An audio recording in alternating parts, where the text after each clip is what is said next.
Welcome to Books on Air, the podcast that tells the story behind the book. It includes insights from authors about how they compose their work, what inspires them, and what they hope you'll take away from their book. Here's your host for this episode of Books on Air, Suzanne Harris. Welcome to the Books on Air podcast. I'm Sloan Fremont, filling in for Suzanne Harris. This is the podcast where listeners get the secret story behind every book.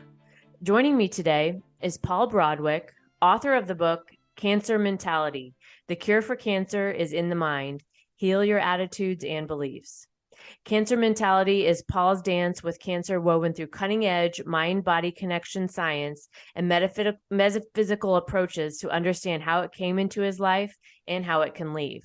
Presenting his experience in story form, Paul shares the latest science and mind-based causes that can be easily applied by the reader, allowing them to create their own prognosis. So, Paul, I want to welcome you to the Books on Air podcast. Thank you so much, Sloan. Thank you. Well, let's start out by telling the audience just a little bit about yourself and what led you to write your book, Cancer Mentality. Okay.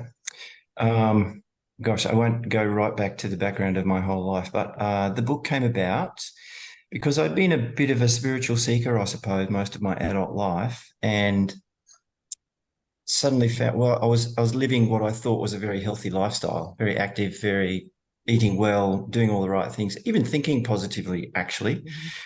And then when something hit the fan and I had a diagnosis of a 3-inch tumor and I needed to be operated upon quite soon after, I just had to figure out what the heck was going on. And I took copious notes of the things that I was studying, and that grew into this book. Mm-hmm. Obviously, I can answer much better than that, but that's in essence what happened. And my family does have, one of my siblings has a history of cancer, and the medical industry points very much to statistics. And yet what I discovered in all of this research, and what I sort of already knew but didn't put very well into practice, was that we don't have to accept that statistical diagnosis. Yeah, that's my take on anything health related as well, is that all these things that experts tell you, or they I don't know, they prescribe, to me, it feels like a story for someone, and then people automatically believe the story, such as what you're talking about with statistics, right? So if somebody tells you something and then you're expected to believe it, which I had a friend who passed away earlier this year of cancer, and I remember her telling me that the doctor said, well, I only have, 6 months to live. And I told her, so what? That doctor is not God, right? He doesn't know, he's not... just because someone tells you that doesn't mean that is true, right? And I watched her over that 6 months slowly fade away. And so those kinds of things are, to me, it feels like it should be illegal for doctors to be able to say that. It's almost word for word what I wrote in my book. Absolutely. Yeah. And what we're talking about now is placebo, nocebo. Placebo basically says it can happen if we believe it. And belief doesn't mean a very active belief, even a subliminal, subconscious belief. Nocebo is telling us that bad is going to happen. And that's what doctors are doing with such a diagnosis, such a prognosis. And we don't have to, we can believe a diagnosis, but we don't need to choose or believe the prognosis.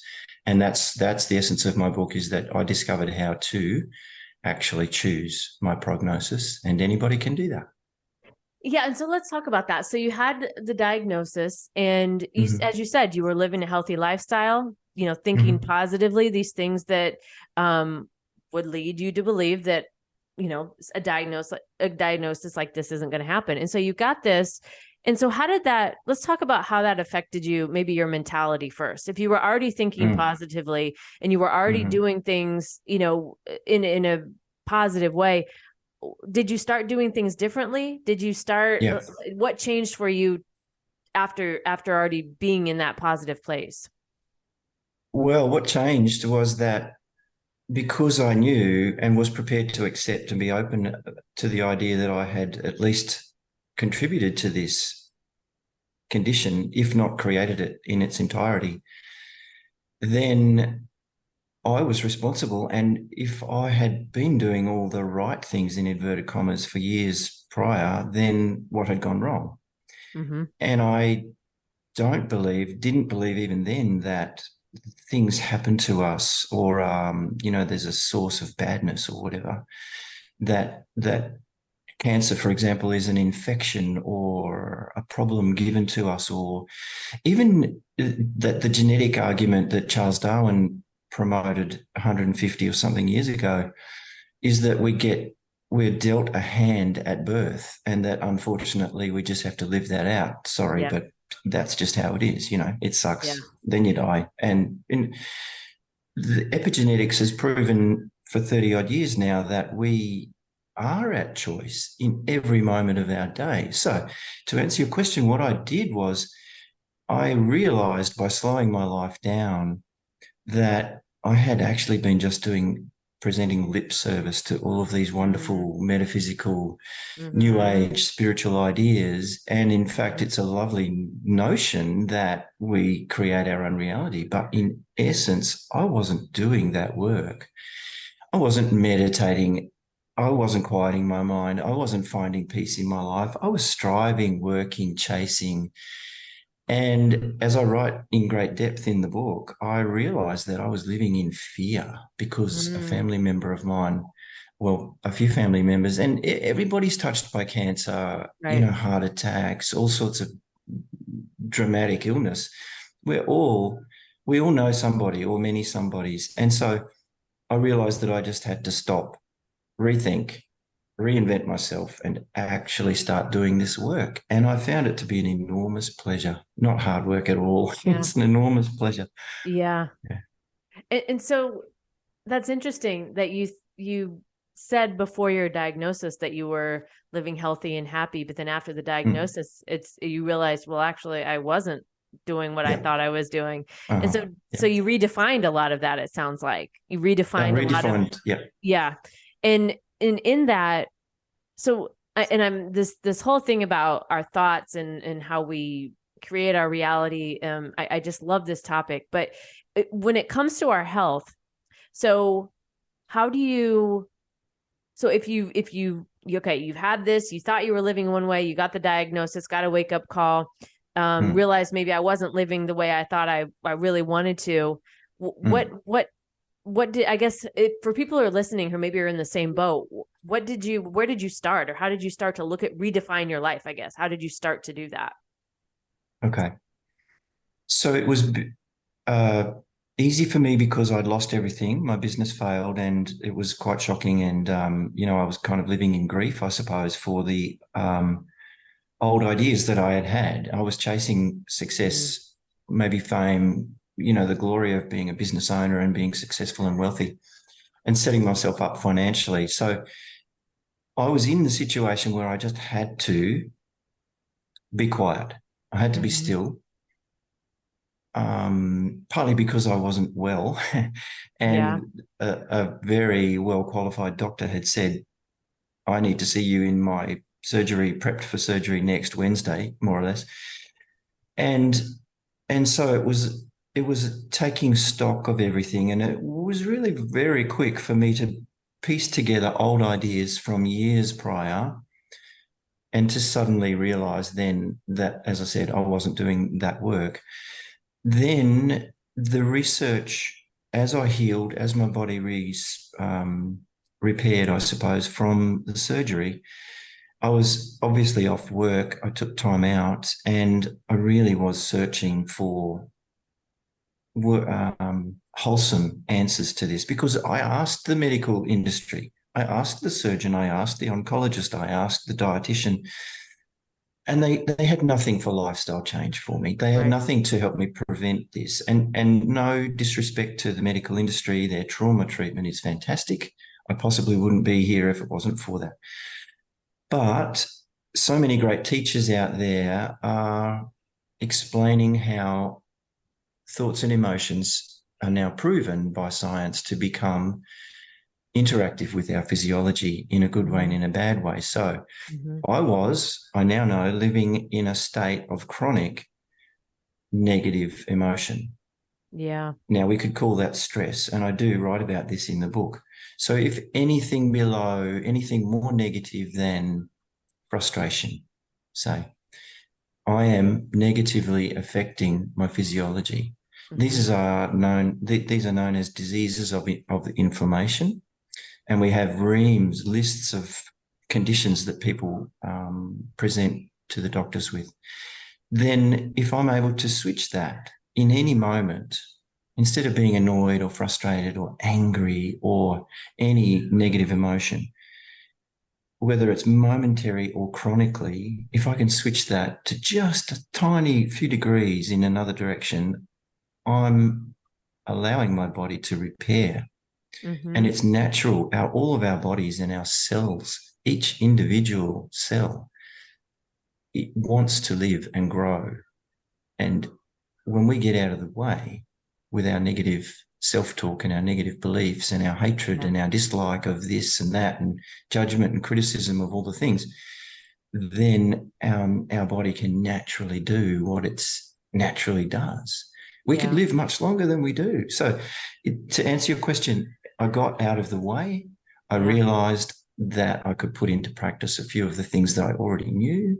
I just looked at more detail of how to actually do that. And this book came about because I couldn't see anybody else translating these wonderful teachers and all of this information about how science is showing that our thoughts become physiological changes. So that's what I wanted to translate. Yeah. And this is such a big topic. I mean, I could literally talk to you for hours about this. Me but too. Unfortunately, we don't have that much time. But what's your favorite part that you wrote about in your book? Something that sticks out to you that you really enjoyed explaining or talking about, or maybe that struck you the most along the way on your journey? Can I pick two? Sure. Honestly, we all know about placebo because all adults, I would say, understand that we have placebos in drug trials, but we don't get it. We really don't use it. And yet we're living it every day. So as I said earlier, placebo, nocebo, we're interacting with that every day. If one person can have a miracle cure through taking a sugar pill in a drug trial, that's saying that everything that they need is either in their mind, or we have access to it in the ethers somewhere, or it's in the chemical concoction of our own bodies, right? The second favorite thing is honestly this discussion about genetics versus epigenetics, and the idea that we've just bought the idea that Charles Darwin promoted so beautifully, that it's survival of the fittest and that we're dealt the hand we're dealt. No, we're not, in fact. And a few others like Lamarck, the Frenchman, were offering a very similar but a different argument to genetic selection. And now Bruce Lipton and others have proven that epigenetics is massively changing the way we look at that. So my interest there, and the reason it's a favorite, is that it's so relatable in everybody's life every day. Again, we don't notice that, but it took me to be sat on my bum with a serious diagnosis and having to have an operation for a tumor to say, okay, then I can choose a different response in each moment. I don't need a certain condition to think joyfully or to be at peace. I can do that unconditionally. Yes. And that understanding that we're not dealt the hand, that's just the way it is. There's so much that's so empowering to realize, to have that. It gives us our power back. Yeah. Yes, exactly. Which there's so many things that it's easy for us to feel like, well, that's taking a piece of me. That's taking a piece of me, so much, but that's actually not true. We're the ones that have our own power. We just have to take the stand and take our own power back. And we've all bought the idea that is not deliberately fed to us, but it's a convenient idea that the only way we get well if we're sick is to go to a doctor because they've got years and years of practice and study, and science, medical science is awesome. But it's not the truth. We can all live beautiful, happy, healthy lives. We just don't choose to. Yes. And I It- think that, like the example of my friend who bought into what her doctor was saying and eventually passed away.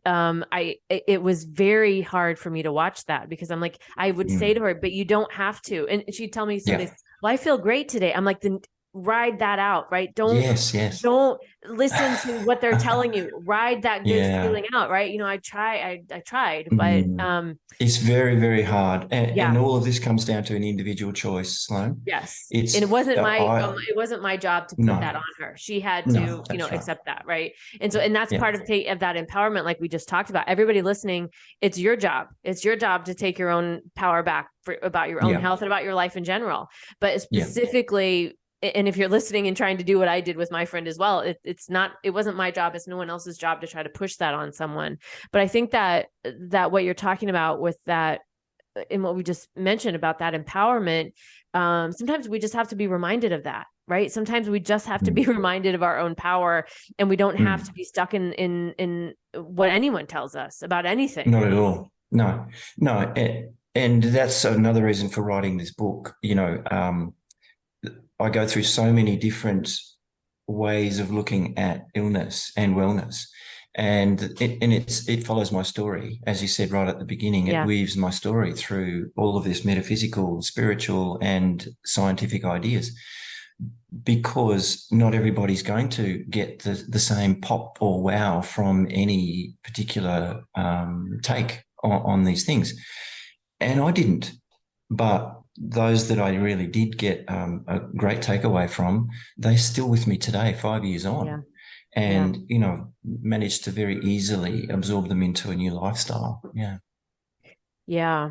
And what do you want people to know about, maybe about the mentality around cancer? And I know we've been talking about how we can be in charge of our own health, but what is the thing that you feel like maybe people don't know, don't accept, or forget? What is there one thing that stands out to you throughout your, like a theme throughout your book?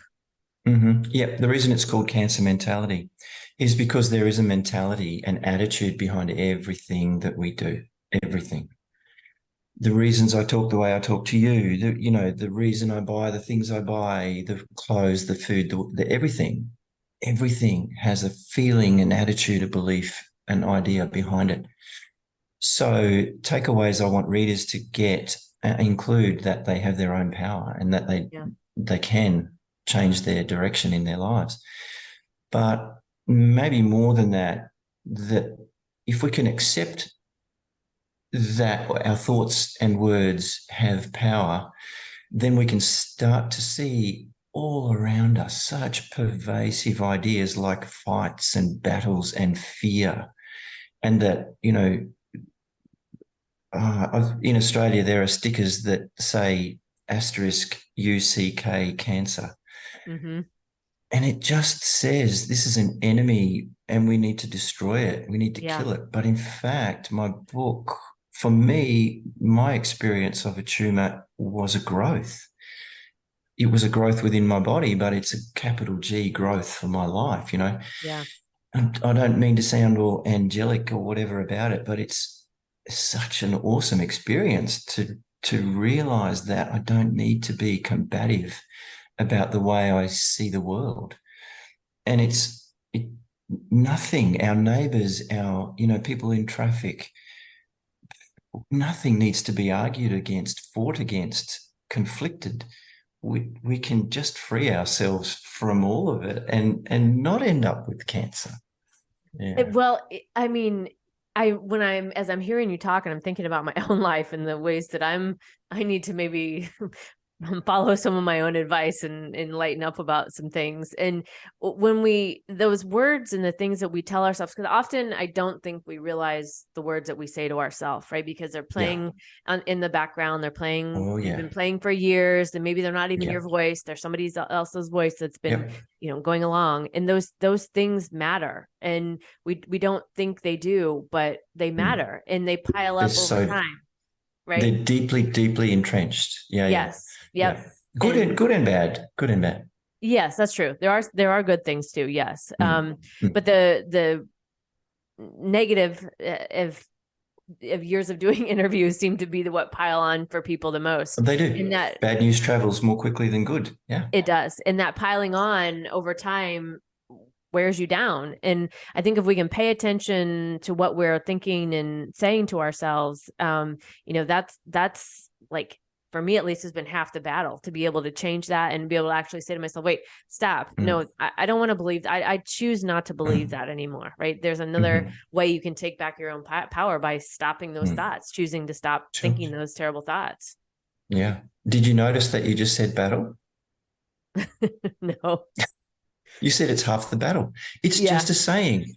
It's just a saying, but we live in this idea, among many ideas, that life is a struggle. Yeah. And that, only the successful or the strongest or the fittest. Yeah. It's intrinsic. Yeah. And these things are so, when somebody points them out to you, like you just did for me, it's so, you really start to dissect your every aspect of your life, and it becomes really exhausting because this stuff is been there, and it's so small, but it's, there's so much of it, but that's how it's felt for me. I'm like, when I go through this, I'm like, oh, wow, I'm really saying this to myself again, but it matters. And it matters to pay attention to those things for the very reasons of everything we've talked about today, about what you went through and how disease affects our body, but then also how we have a choice in how, as I said at the beginning, about allowing the listener to create their own prognosis. I mean, if that's like the most powerful thing ever. Yeah, absolutely. And you don't need to have a special room converted to meditation suite, or, you don't need to pay hundreds of dollars anywhere. It's innate in all of us. We have it already. Yeah. And may I say, this analysis of the way we think, the way we talk, doesn't have to be hard work or scary. And it was initially for me too, but then it became a fun project, Yeah. I wanted to not be that Paul who the doctors were saying, we'll see you back within 5 years with more of this cancer. And, oh, by the way, we can stop you getting bowel cancer because we can remove your bowel. What? Yeah. That's not how to eliminate cancer. No, thank you. Yeah. Mm-hmm. No. Yeah. And so what I'm getting at is I wanted to be a new Paul, not that old Paul. Yeah. And it became a fun project, not a hard work, not something that was to strive for, but to joyfully go through it. It has been fun. Yeah. And create that new version of yourself. I have this this little cutout on my mirror, and it says, "Who do I want to be today?"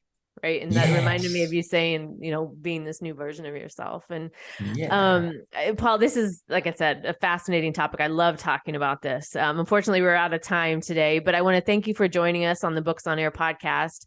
And before we close out, do you have any final thoughts you want to leave with the listeners today? I think we've covered it all, but look, if anyone's keen to at least see the précis of my book, I do have a website, paulbrodrick.com. The book's available on Amazon and through Balboa Press and other places. And look, I just know that it touches everybody. This material just touches people every time I talk about it. Yeah. So I'm excited to be part of any individual's change, and I'm really appreciative of all the questions that you've asked me and the passion that you have for the topics too, Sloan. So thank you. Yes, you're welcome. And I'll link to your website and the book in the show notes so the listeners can check that out. Thank you. So again, Paul, I want to thank you. It's been an amazing conversation. Well, much appreciated. Thanks, everyone, and all the best to you all. You've been listening to the Books on Air podcast, brought to you on webtalkradio.net. You can also hear this podcast on Spotify, iHeartRadio, and Apple Podcasts. I'm Sloan Fremont, and I hope you'll join us for the next Books on Air podcast. Remember, you never know who's going to be here, and you never know what we're going to talk about. Thank you so much for listening.